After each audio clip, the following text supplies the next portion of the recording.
Subhash Yadav 12,398 vote और नीरा यादव 8,810। आंकड़ा देखिए लगातार बढ़ा है, कई बार कर चुके हैं। बिल्कुल सुभाष यादव बड़ी लीड लेते हुए दिखाई दे रहे हैं। और ये तीसरे राउंड के बाद के नतीजे हैं। लगभग 4,000 वोटों की लीड सुभाष प्रसाद यादव 3,500 वोटों से आगे बताए जा रहे हैं तीसरे राउंड के बाद। ये एक अहम बात है। तीसरे राउंड के अपडेट है, मदन के पास कोई अपडेट है? पिसियार आप मदन से कनेक्ट कीजिए। मधुपुर से गंगा नारायण सिंह आगे चल रहे हैं, यहाँ से जीतते रहे हैं, लेकिन फिलहाल 1,448 वोटों से नीलकंठ सिंह मुंडा पीछे हैं। राम सूर्य मुंडा जेएमएम प्रत्याशी ने यहां पर बढ़त बना ली है 1,448 वोटों की। ये एक आप कह सकते हैं कि बड़ा उलटफेर की तरफ इशारा कर रहा है। हालांकि ये बिल्कुल पहला राउंड है और अभी आगे क्या कुछ होता है ये देखना दिलचस्प होगा। लेकिन लोकसभा चुनाव में यहाँ से कांग्रेस को बड़ी इनिशियल स्टेज है। रंजन और उदय आप लोग थोड़ा सा वेट कर लें, हम पहला एक रिएक्शन ले लेते हैं आजसू की तरफ से। जो जिस तरह के रुझान आ रहे हैं पहले राउंड या हम कह सकते हैं कई जगहों पर 3 राउंड हुए हैं, 3 राउंड के बाद क्या ये आपको लगता है कि बहुत क्लोजली कंटेस्टेड चीजें होने वाली हैं, और या आपको लगता है कि अंत में आपकी जीत हो जाएगी? अक्सर जब आप पिछड़ते हैं तो कहते हैं कि अंत में हमारी जीत हो जाएगी। और दूसरा ये है कि क्या आपको लगता है कि जो आप सोच रहे थे कि एंटी इनकम्बेंसी फैक्टर आप लोग कैलकुलेट कर रहे थे वो वैसा ग्राउंड पर नहीं था? नहीं, देखिए सबसे पहले तो मैं बाइस्कोप की टीम को बधाई दूंगा। हम कंटिन्यू फॉलो भी कर रहे थे। आपने जो कल जो सीटों का जो निष्कर्ष निकाला था उसमें आपने 35 सीट को बताया था कि कंटेस्ट होगा, काफ़ी क्लोज होगा। लगभग अभी तक का रुझान भी उसी तरह का दिख रहा है, क्योंकि आपकी टीम ने जिस तरह से झारखंड की धरातल पे जाके बूथ में और मतदान में और लोगों से जो प्रतिक्रिया ली थी उसी के हिसाब से रुझान आ रहा है। लेकिन जाहिर सी बात है, आपने भी निष्कर्ष में यही निकाला था कि एनडीए की सरकार बनेगी।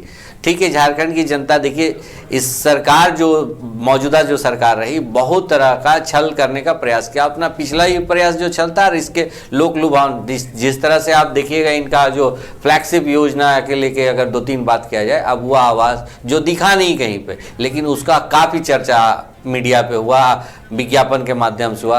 मैया योजना 57 महीना ये सरकार सोई रही थी, लेकिन लास्ट जब चुनाव से पूर्व 3 महीना पहले ये उस योजना को लेकर आते हैं जिसका प्रचार प्रसार हुआ। तो कहीं ना कहीं जनता ये होता है कि आप पहले परवाज जी पहली बात ये होती है कि आप पहले कोई योजना अपने जो लोगों को देते हैं, लोग उसको भूलते भी बहुत जल्दी हैं। एक समय जब आप देखेंगे कि राशन देने की बात थी तो शुरुआत में लोगों को बात याद रही, बाद में लोग भूल गए। इस बार के लोकसभा चुनाव में लोगों ने उस बात को इग्नोर कर दिया। गैस को लेकर एक बात हुई, फिर बाद में लोगों ने उसको इग्नोर कर दिया। उज्ज्वला जो कि गैस की सबसे बड़ी समस्या थी, लेकिन उज्ज्वला को लोग भूल गए।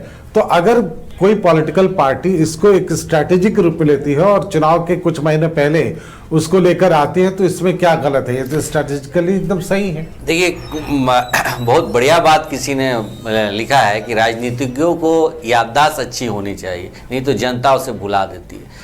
जाहिर सी बात है, जिस तरह का आप आए हैं कमिटमेंट करके आपको डिलीवर करना चाहिए। होता है कि आप कभी कभी जनता भ्रम में फंस जाती है।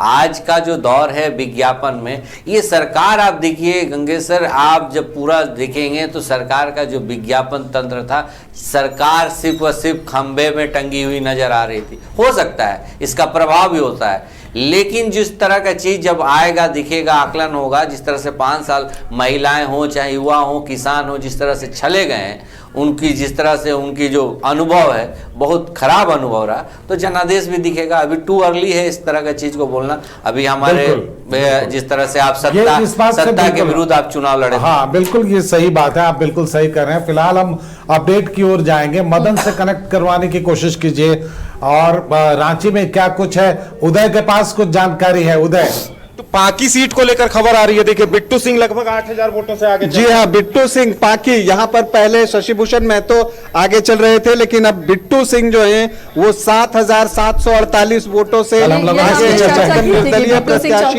जिनका कि कांग्रेस ने टिकट काट दिया था, बागी होकर चुनाव लड़ रहे थे, 7,748 वोटों से आगे हैं। मनोहरपुर से जोबा मांझी के बेटे जगत मांझी जो हैं वो 3059 वोटों से लीड कर रहे हैं। मधुपुर में एक करीबी मुकाबला, हफीजुल हसन जो मंत्री हैं वो फिलहाल पीछे चल रहे हैं 1834 वोटों से। वहां से बीजेपी प्रत्याशी गंगा नारायण सिंह ने लीड बना ली है 1834 वोटों की। मांडू में जेपी पटेल की बढ़त कायम है, हालांकि वो पहले से थोड़ी कम हुई है, सरायकेला से कोई अपडेट है? क्योंकि देखिए ये समझना और सरायकेला की सीट इस बार चुनाव में बहुत अहम बन गई है। अपनी बढ़त जो है वो बढ़ा ली है और वो 7020 वोटों से आगे चल रही हैं। मनिका में रामचंद्र सिंह कांग्रेस प्रत्याशी जो कि अभी विधायक भी हैं, वो 2947 वोटों से आगे चल रहे हैं। महगामा से भी एक खबर है, महगामा में भी मंत्री दीपिका पांडे सिंह जो हैं वो पीछे चल रही हैं। वहां से अशोक कुमार भगत 1351 वोट से 1351 वोट से आगे चल रहे हैं। दीपिका पांडे सिंह 1351 वोटों से पीछे हैं। हुसैनाबाद में भी आरजेडी बेहतर करते हुए दिख रहा है, 1215 वोटों से आरजेडी आगे है। जबकि बाघमारा में जलेश्वर महतो ने अब बढ़त बना ली है, शत्रुघ्न महतो को उन्होंने अब पीछे छोड़ दिया है 277 वोटों से। हटिया में भी दृश्य बदला है और अब जो है नवीन जायसवाल ने बढ़त बना ली है। को लेकर अभी तक कोई अपडेट नहीं है। देखिए जमुआ सीट को लेकर अपडेट आई है, मंजू देवी 5086 1800 वोटों से मंजू देवी आगे चल रही हैं। फर्स्ट राउंड में एक बड़ी लीड ली है मंजू देवी ने, बीजेपी की प्रत्याशी है मंजू देवी। और जामताड़ा से फर्स्ट राउंड के बाद इरफान अंसारी 4000 वोटों से आगे चल रहे हैं। सीता सोरेन 4000 वोटों से पीछे हो गई हैं जामताड़ा से। जी हाँ, और इस बीच से सिंदरी में जहां तारा देवी को बढ़त मिल गई थी, अब एक बार फिर से चंद्रदेव महतो ने जो है वो बढ़त बना ली है। तो ये है खूंटी में रामसूर्य मुंडा जेएमएम के आगे चल रहे हैं। पांकी से बिट्टू सिंह मतलब देवेंद्र सिंह जो हैं निर्दलीय प्रत्याशी वो आगे चल रहे हैं। मनोहरपुर से लौटेंगे नीरज, रांची लोकसभा की सीटों का बताइए क्या हाल है?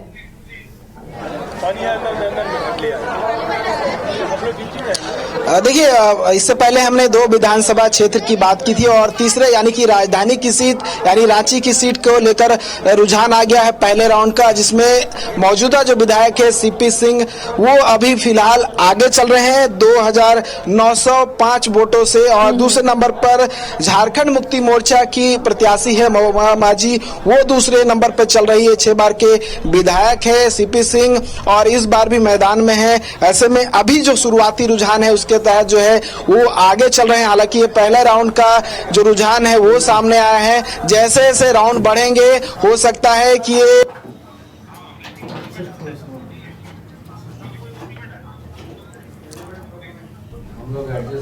चलिए, अभी तक का जो रुझान है बिल्कुल कांटे की टक्कर है झारखंड में।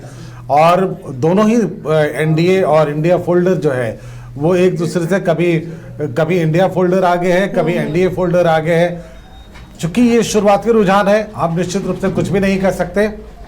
देखिए से ये खबर गा रही है, कोलेबिरा से नमन विक्सल कुनगाड़ी आगे चल रहे हैं। तो फिलहाल जो आकलन था हमारा गंगेश जी, लगभग कुछ वैसे ही तस्वीरें हैं। देखिए मधुपुर से गंगा नारायण सिंह आगे हैं। फिलहाल ये हमने यहाँ हफीजुल हसन को दिया है, अब देखना है नतीजे आगे जाकर क्या बढ़ते हैं, क्या निकलकर सामने आता है। मांडर से शिल्पी नेहा तिर्की बढ़त बनाई हुई है, लेकिन सनी टोपो ने अच्छी फाइट दी है और बहुत कम मार्जिन है, बहुत कम मार्जिन है। तो एक अच्छी फाइट यहाँ भी। मनिका से रामचंद्र सिंह आगे चल रहे हैं।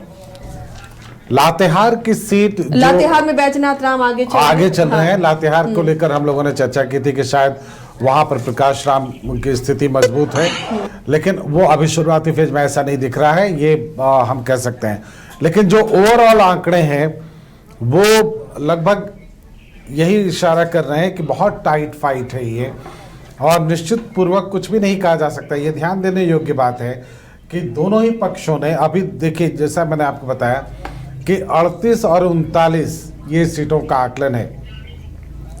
3 अन्य या 2 अन्य जो हैं जेल कैंप की तरफ से एक आगे हैं, 2 अन्य किधर से आगे हैं। एक बिट्टू सिंह की सीट है पांकी वाली, वो एक है, और एक और कहाँ से आगे हैं वो एक बार हम चेक करते हैं। हुसैनाबाद से शायद आगे। चलिए देखिए, डुमरी साहब जयराम महतो आगे हो गए हैं लगातार यहाँ यशोदा देवी बढ़त बना रही थी, लेकिन अब डुमरी से जयराम महतो आगे हो गए हैं, सिमरिया से मनोज कुमार चंद्र आगे हो गए हैं, पोटका से मीरा मुंडा आगे हैं, बरही से मनोज कुमार यादव है और बरकट्ठा से जानकी प्रसाद यादव आगे चल रहे हैं। डुमरी से जयराम महतो ने एक अच्छी लीड ली है, 2778 वोटों से आगे हैं, लेकिन अभी बहुत शुरुआती रुझान है। जैसे टेबल टू टेबल काउंटिंग होती जाएगी, राउंड आगे बढ़ते जाएंगे, तस्वीरें बदल भी सकती हैं और ये जो बढ़त है वो बढ़त पीछे भी हो सकती है। फिलहाल सेकंड पोजीशन पर अब बेबी देवी आ गई हैं। परवाज देखिए, चलिए पहले इंट्रोडक्शन दे दें। हमारे साथ बीजेपी से अशोक बड़ाइक भी जुड़ चुके हैं। चलिए, जो स्वागत है ना कि आप दोनों का फोल्डर एक ही है। एक रहेंगे, मिलकर सरकार भी बना। फिलहाल आगे पीछे का दौर है और बहुत कहना मुश्किल है। हम बार बार कहना चाह रहे थे, उदय इशारा कर रहे हैं, पहले अपने गेस्ट का परिचय करवा दें और उसके बाद हम फिर आपके पास आते हैं। बहुत संक्षेप में बड़ाइक जी, एक छोटा सा रिएक्शन आपकी तरफ से। देखिए, जिस तरह से अभी शुरुआती रुझान में जो इलेक्शन कमीशन के वेबसाइट को मैं देखते आ रहा था, उसमें इस राज्य सरकार के 3 कैबिनेट मंत्री पीछे चल रहे हैं। पहला जो नंबर 2 की कुर्सी पे इस सरकार में थे वो मिथिलेश ठाकुर जी, वो गढ़वा से पीछे चल रहे हैं, अपने सत्यनारायण तिवारी जी वहां बढ़त बनाए हुए हैं। दूसरा आप आइए जमशेदपुर से, वहां आप बन्ना गुप्ता जी जो कद्दावर नेता कांग्रेस के स्वास्थ्य मंत्री रहे, वो पीछे चल रहे हैं, अपने सरयू राय जी वहां से आगे लिए गए, एनडीए के प्रत्याशी हैं। आप आइए डुमरी में, जिस तरह से बेबी देवी को पीछे करके जयराम महतो जी आगे चल रहे हैं, तो इससे पता चलता है कि सरकार के खिलाफ में कितने बिजुल अंसारी भी पीछे चल रहे हैं। तो इससे पता चलता है कि सरकार के खिलाफ जो सरकार के बड़े चेहरे, सरकार के मंत्री जब पीछे चल रहे हैं, तो इससे पता चलता है कि सरकार के खिलाफ कल्पना सोरेन जी भी बड़ी नेता है, उन्हीं के चेहरे पे चुनाव लड़ा भी जा रहा था। कुछ देरी के बाद तो हमको ये भी खबर मिला है कि हेमंत सोरेन जी भी पीछे चल रहे हैं। चलिए, मैं उसमें पॉलिटिकल चूंकि सामने तो आपके कोई रिएक्शन देने के लिए नहीं है, इसलिए आप उसको थोड़ा संक्षेप में मैंने रखा है। उदय, आपके पास कोई लेटेस्ट इंफॉर्मेशन है? अभी 2778 वोटों से आगे चल रहे हैं। एक निर्णायक बढ़त जयराम महतो ने डुमरी से ली है और मांडू विधानसभा जयप्रकाश भाई पटेल लगभग 1977 वोटों से आगे चल रहे हैं। अपने निकटतम प्रतिद्वंदी उनसे बिहारी कुमार जेएलकेएम के प्रत्याशी हैं। बीजेपी पीछे छूट गई है। देखिए, जेपी पटेल का मुकाबला बिहारी कुमार जो जेएलकेएम प्रत्याशी हैं उनसे होता हुआ दिखाई दे रहा है और वो निर्मल महतो तीसरे, आजसू के निर्मल महतो वहां तीसरे स्थान पर चले गए हैं। और देखिए, बगोदर सीट विनोद सिंह वहां 205 वोटों से आगे चल रहे हैं। नागेंद्र महतो 205 वोटों से पीछे हो गए हैं। ये एक अनुमान था ही कि बगोदर में बिल्कुल कांटे का मुकाबला है, लेकिन इस बीच बड़ी खबर आ रही है पोटका से। पोटका में अर्जुन मुंडा की पत्नी मीरा मुंडा चुनाव लड़ रही हैं संजीव सरदार के खिलाफ, जो जेएमएम प्रत्याशी हैं। और खबर यह है कि पोटका से मीरा मुंडा ने काफी बड़ी बढ़त बना ली है, 13,023 वोटों से जो है वो आगे चल रही हैं। तो बहुत बड़ी बढ़त यहाँ पर पोटका से मीरा मुंडा को। ये हमारा आकलन यही था। बिल्कुल, पोटका में हम पहले हो रहा था ये। जी, पोटका में हम कह ही रहे थे कि मीरा मुंडा बड़ी लीड वहां ले रही है और वही दिख रहा है। देखिए, बगोदर में विनोद सिंह 11,000 वोटों से आगे हो गए हैं। एक बड़ी लीड विनोद सिंह को मिली है, 11,000 वोटों से आगे चल रहे हैं विनोद सिंह। और सबसे हैरान करने वाले नतीजे मुझे मांडू में दिखाई दे रहे हैं, जहां हम निर्मल महतो, आजसू के निर्मल महतो को मुकाबले में समझ रहे थे, लेकिन मुकाबले में अभी बिहारी कुमार चल रहे हैं और वो लगभग जेएलकेएम से 6,916 वोट लेकर आए हैं। आजसू बीजेपी के प्रत्याशी सिर्फ 6,018 वोट लेकर आए हैं। और चंदन क्यारी में उमाकांत रजक की बढ़त जो है वो बनी हुई है, अभी वो 5,061 वोटों से आगे चल रहे हैं अमर बावरी से। तो ये मुकाबला भी बहुत दिलचस्प होता चला जा रहा है और यहाँ पर उमाकांत रजक अपनी बढ़त बनाने में कामयाब हुए हैं। जयराम ने डुमरी में जो है वो 2,778 वोटों की बढ़त बना ली है। तो ये भी एक बड़ी खबर है। और पाकी वाली खबर भी है कि वहाँ निर्दलीय प्रत्याशी जो कांग्रेस के बागी हैं बिट्टू सिंह, वो 7,748 वोटों से आगे चल रहे हैं। मधुपुर में भी देखिए मंत्री हफीजुल हसन जो है वो पीछे चल रहे हैं 1,834 वोट से। मांडू में जो है जेपी पटेल लगातार अपनी बढ़त बनाए हुए हैं। तो इसी तरह से रामगढ़ में आजसू की सुनीता चौधरी की बढ़त अभी भी कायम है। मनिका में कांग्रेस के रामचंद्र सिंह आगे चल रहे हैं। तो महगामा में बीजेपी के अशोक कुमार भगत ने अपनी बढ़त बनाए रखी है 1,351 वोटों से। लेकिन डुमरी की खबर जो है वो एक चीज बता रही है उदय कि जयराम वहां पूरी तरह से मुकाबले में ही नहीं है, फिलहाल वो आगे भी चल रहे हैं। तो एक ट्रायंगुलर फाइट जो हम लोग बार बार कह रहे थे कि डुमरी में कंप्लीट ट्रायंगुलर फाइट है, वो देखने को यहाँ पर मिल रहा है। अभी थोड़ी देर पहले आजसू की यशोदा देवी आगे थी, अब जयराम ने उन्हें पीछे छोड़ दिया है। उस वक्त जयराम दूसरी पोजीशन पर थे। उदय बोकारो से अपडेट लेने की कोशिश कीजिए बेरमो से कि वहां पर जयराम की स्थिति क्या है। फिलहाल अपने गेस्ट की तरफ हम रुक करेंगे। देखिए मांडू से आजसू पीछे हो गया है परवाज, और चंदन क्यारी से अशोक जी से पूछेंगे। अमर बावरी बड़े चेहरा नेता प्रतिपक्ष भी रहे और अब वो फिलहाल पीछे। यहाँ भी हमने टफ फाइट कहा था चंदन क्यारी में भी, दोनों से इस पर रिएक्शन। देखिए आशा जी, अभी कई चरण के टेबल में अभी, हाँ, ये हम बार बार बोल रहे हैं, ये शुरुआती फेज है। हाँ। ये होता है। देखिए जब आप चुनाव पे आते हैं, लोकतंत्र की यही खूबसूरती है। आप किस तरह से, अब क्षेत्रवार भी होता है कि किस तरह से वहाँ पे जो चुनाव लड़ रहे हैं उनका प्रभाव किस तरह से है, किस तरह के लोग मतदाता हैं, तो उस तरह का भी वोटों का रुझान दिख रहा है। लेकिन हमें उम्मीद है कि ठीक है, उतार चढ़ाव होते थे, लेकिन हम ही लोग के पक्ष में ये परिणाम आएगा, ये हमें उम्मीद है, क्योंकि हम लोग जनता की बात को बहुत अच्छी तरह से उठाए हैं और सरकार की विफलता को बहुत अच्छा से। तो ये मान रहे JLKM के आने से आजसू को थोड़ा नुकसान हो रहा है?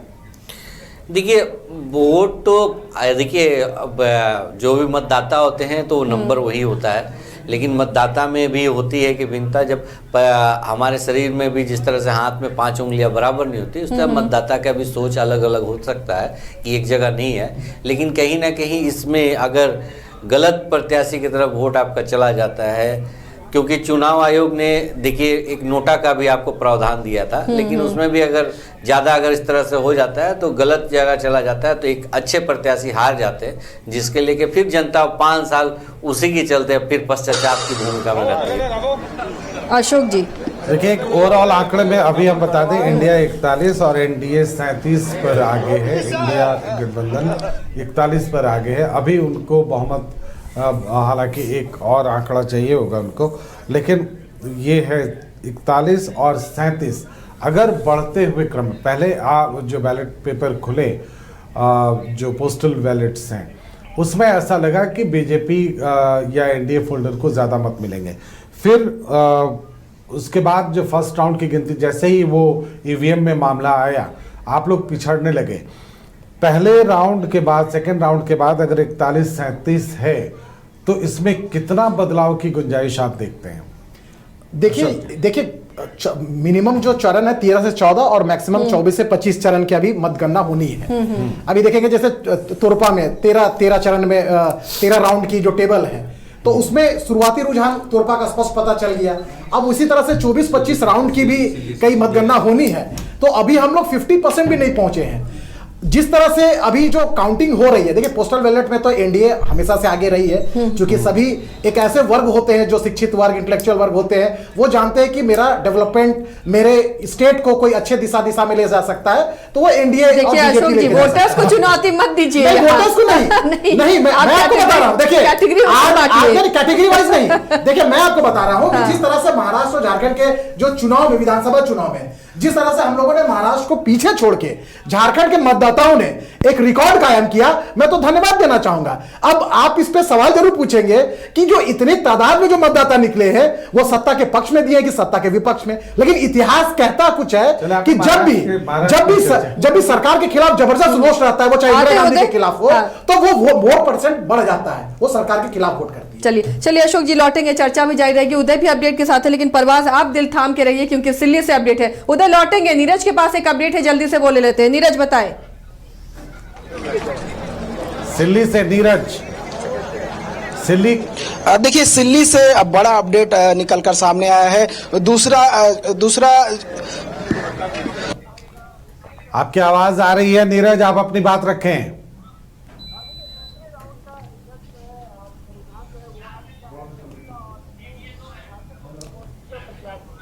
चलिए, आवाज कोई टेक्निकल खराबी शायद वहां पर मतगणना स्थल पर। चलिए उदय आपके पास क्या अपडेट है? तीसरे स्थान पर चले गए हैं उमाकांत रजक 5410 वोटों से आगे हैं और उन्हें टक्कर दे रहे हैं अर्जुन रजवार JLKM के 13580 वोट लेकर आए हैं उमाकांत रजक 18,990 और अमर कुमार बावरी 10,393। यानी अर्जुन रजवार से भी वो 3,500 वोटों से पीछे हैं और उमाकांत रजक ने एक बड़ी लीड ले ली है 5,410। चंदन क्यारी के आंकड़े चौंकाने वाले हैं। जी हाँ, चंदन क्यारी के आंकड़े तो चौंकाने वाले हैं, लेकिन सरायकेला के आंकड़े भी कम चौंकाने वाले नहीं हैं। फिलहाल वहां से जेएमएम के गणेश महली लीड कर रहे हैं 2,986 वोटों से। वहां से चंपाई सोरेन पीछे चल रहे हैं सरायकेला से, ये बड़ी खबर है। सिल्ली में जो सुदेश महतो हैं आजसू सुप्रीमो, वो पीछे चल रहे हैं। अमित महतो वहां पर लीड बनाए हुए हैं 3,409 वोटों से। सिल्ली में अमित महतो जेएमएम प्रत्याशी आगे हैं। बड़का गांव में बीजेपी प्रत्याशी रोशन लाल चौधरी ने बढ़त बनाए रखी है, 3,081 वोटों से आगे हैं। यहाँ अंबा प्रसाद जो हैं वो पिछड़ गई हैं। बाबूलाल मरांडी के सीट से भी खबर आ गई है, धनवार सीट से। धनवार में बाबूलाल मरांडी 1,840 वोटों से आगे चल रहे हैं। बरहेट में हेमंत सोरेन, मुख्यमंत्री हेमंत सोरेन अपनी सीट पर 2,812 वोटों से आगे चल रहे हैं। अजहर इस्लाम, ये एक बड़ी खबर है, पाकुड़ में अजहर इस्लाम आगे चल रहे हैं आजसू प्रत्याशी 3,043 वोटों पर। यहां पर आलमगीर आलम की पत्नी निशात आलम दूसरी पोजीशन पर हैं, जबकि सिसई में